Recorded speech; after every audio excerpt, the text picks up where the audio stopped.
এই মুহূর্তে পশুর হাটের সবশেষ অবস্থা জানাতে তেজগাঁও পশুর হাট থেকে যুক্ত হচ্ছেন সহকর্মী ফজলে আদিত্য। শেষ সময়ে রাজধানীর পশুর হাটগুলোর অবস্থা কেমন দেখছেন?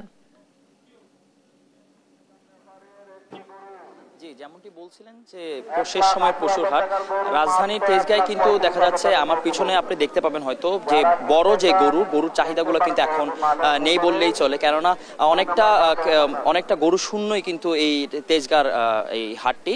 তবে আপনাকে একটি জিনিস জানিয়ে দিতে চাই যে এখন পর্যন্ত কিন্তু মাঝারি সাইজের গরু, সেই গরুগুলোর কিন্তু চাহিদা যেমনটি ছিল তার পাশাপাশি বড় গরুরও চাহিদা ছিল। তবে বড় গরুর চাহিদা কিন্তু এই শেষ বেলায় চাহিদা যেমন পড়তে শুরু করেছে এবং তারই পাশাপাশি কিন্তু দাম বাড়তে শুরু করেছে কিন্তু অন্যান্য যেই কোরবানির পশুগুলো রয়েছে, মাঝারি সাইজের কোরবানির গরু এবং হচ্ছে অন্যান্য যেই খাসি থেকে শুরু করে ছাগল যেই কোরবানির পশুগুলো রয়েছে সেগুলোর দাম কিন্তু কিছুটা ঊর্ধ্বমুখী।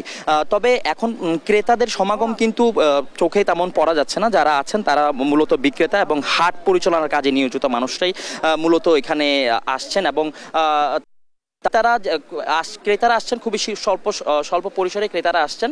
ক্রেতারা যেটা এসে জানাচ্ছেন যে এখন যে ছাগল অথবা যে ছোট গরু সেগুলোর দাম কিন্তু নেহায় বেশ চড়া বলা চলে। যদি আমি আপনাকে দামের ব্যাপারে একটু বলি তাহলে 1 থেকে 1 লাখের ঊর্ধ্বে কিন্তু সবগুলো এই ছোট যেই মাঝারি সাইজের পশুগুলো রয়েছে সেগুলো বিক্রি করা হচ্ছে। আর যে বড় সাইজের বড় আকৃতির গরুগুলো রয়েছে সেগুলো বিক্রেতারা মূলত ক্রেতা পাচ্ছে না এমনটি বিক্রেতারা আমাদেরকে জানিয়েছেন।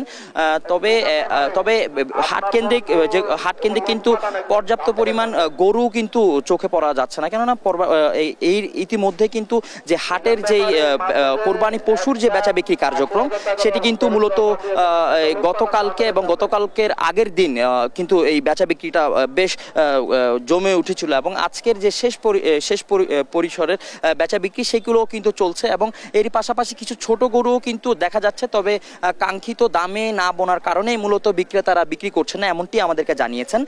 তবে এখন তেজগাঁ হাটের পাশাপাশি কিন্তু যে অস্থায়ী হাটগুলো রয়েছে সেই অস্থায়ী হাটগুলোতে কিন্তু গরুর অথবা কোরবানির পশুগুলো কিন্তু তেমন এখনো পর্যন্ত আসেনি।